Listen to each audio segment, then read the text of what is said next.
In last week's episode, we talked very briefly about Christmas creep, and in the episode before that, we talked about the fan theory about whether or not it's possible to say that Ron and Dumbledore are the same person, and whether or not it matters that J.K. Rowling says that they're not. We're going to talk about those things in reverse order. Strican on the subreddit made a really good point about the importance of the idea of a universe as it relates to not only Harry Potter specifically, but about authorship and fan theories in general. And this is just, I mean, the conversation that this started was so good and so interesting that I just wanted to point it out. I have no specific response other than to say, yeah, it's pretty complicated, as is, you know, sort of handily demonstrated by the conversation that this comment started. So yeah, this is great. Links to this one and all the others in the place where the links go. You know what it's called. DanThePropMan and blackredbluegold both touch on a kind of related conversation, actually, to the above about universes, which is in what universe something must be said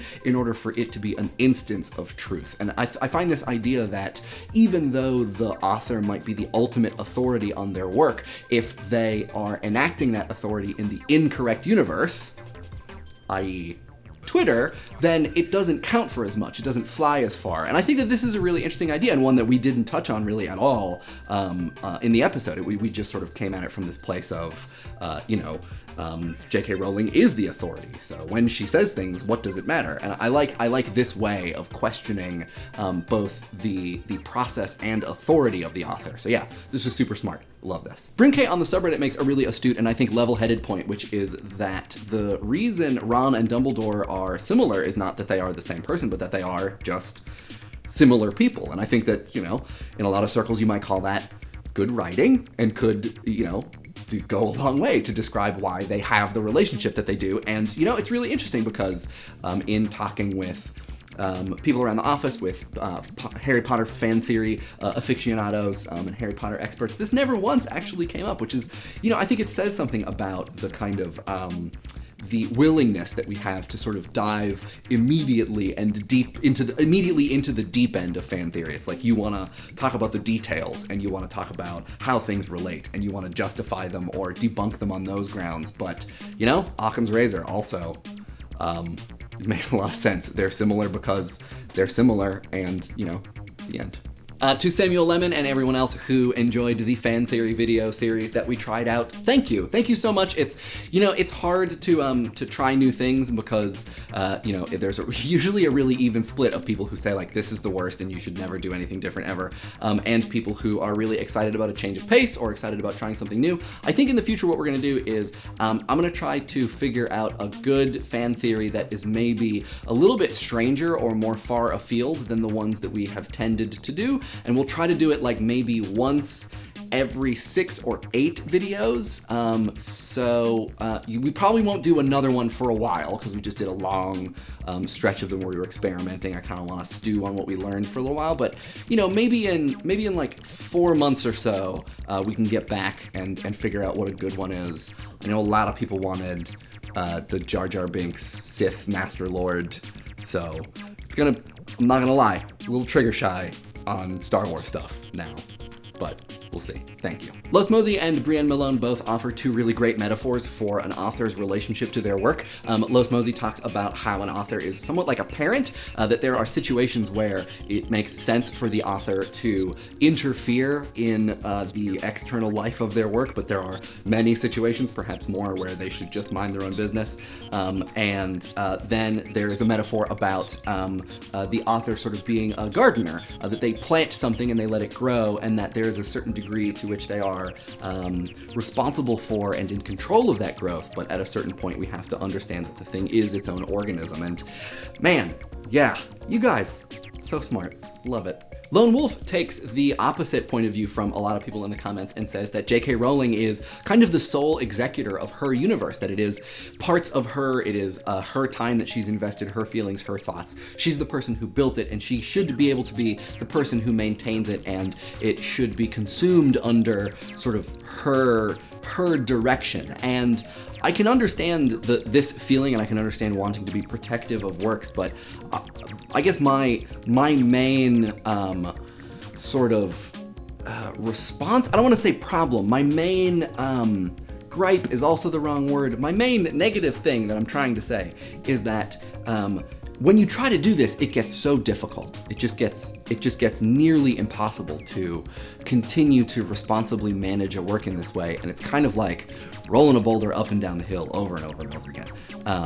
And that I can appreciate that people want their things to be interpreted and treated in a specific way based upon how they've put them together. But I think, especially in the creative fields, when the audience responds to that with frustration or by just doing the opposite anyways, I don't know. I feel like that's a symbol or a sign that the work is meant to serve a different purpose, and I think that's okay. But I can see how it can be very frustrating for someone who has really specific ideas. Wants everybody to know Ron is definitely not Dumbledore, so don't you dare. And finally, on the topic of Ron and Dumbledore, before moving on to Christmas Creep, there were a lot of comments pointing out how Dumbledore is gay and Ron is not, so the theory is debunked.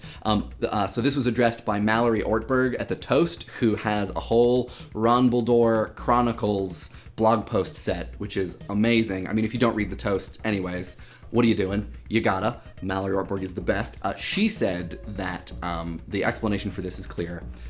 Time travel reverses your sexuality, which just explains so much about basically every time travel story or movie ever made. All right, so on to Christmas Creep. Driving on Wires sort of, I think, crystallizes a lot of what people had to say about Christmas Creep, which is, it's very much related to some of the stuff we talked about in the advertising, in the ad blocking episode, that people might like Christmas, and they might even be okay with the commercialization of it, but it's being told that they should like it, or being signaled that they are being advertised to the idea or the presence of Christmas that sort of causes this knee-jerk reaction that's just like, well, now I hate this. Just because you're putting it in my face, even though I would normally like it, now I don't. And I think that that's a really interesting sort of organizing principle for thinking about the rest of the comment responses, because I think a lot of people kind of,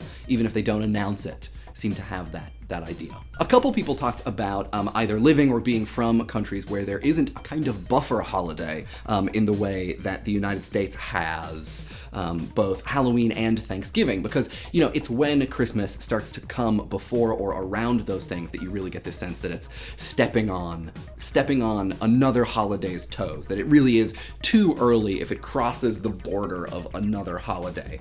Specifically, Jason Downey and Moniqa Beatty talk about living in Japan, but then they also talk about the Japanese Christmas tradition of going to KFC, which I had never heard of. I mean, I knew that KFC and the Colonel are like a much different, or a slightly different entity than what they are here in the United States, but I had no idea that Christmas was implicated, which I think I love, but man, global market culture is weird. Virgil Alonso points out a really interesting tidbit of American history that we left out of the video, which is that Franklin Delano Roosevelt from 1939 to 1941 moved Thanksgiving earlier so that the holiday season could expand, thus sort of assisting the economy by producing extra time for there to be holiday spending. And there was a response to this regarding my favorite tidbit about this story, which is that his detractors, specifically I think it was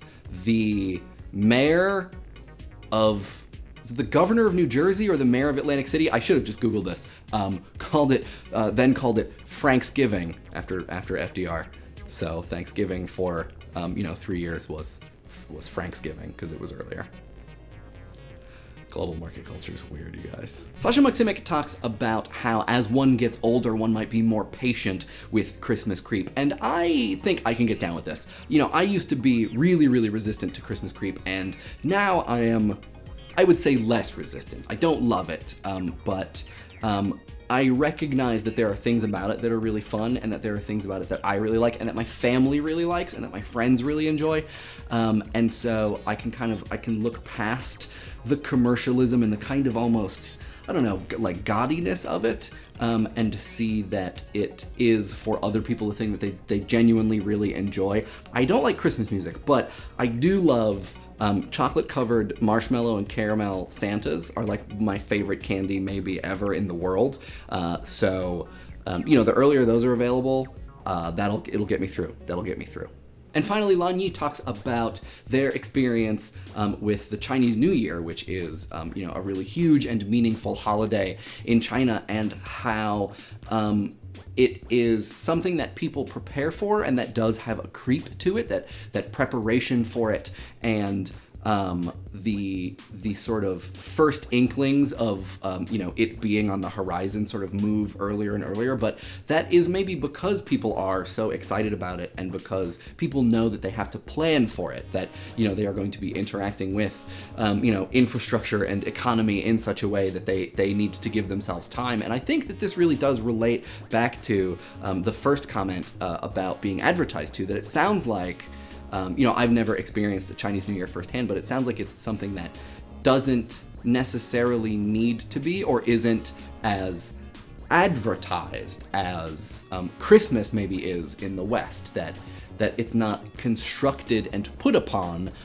in the same way. And I think that this can have a lot to do with one's sort of attitude towards these kinds of holidays, that if it really is about the whole country as a community and this grassroots idea of like, this is a great thing and we travel and we get to be with our family and it's amazing and we have to start planning for it in September, then that's very different from you kind of not really thinking about Christmas and then having CVS or Walgreens or whoever put a bunch of Christmas stuff out on the shelves and then you feel rushed. I think it is the word that I would use. So yeah, this was a really great comment. I learned a lot from this, and I learned a lot from people posting from Puerto Rico, from Brazil, from Russia, from Italy. So please, if you haven't read the comments on the Christmas Creep video, highly recommended. Super interesting, really great learning experience. But yeah,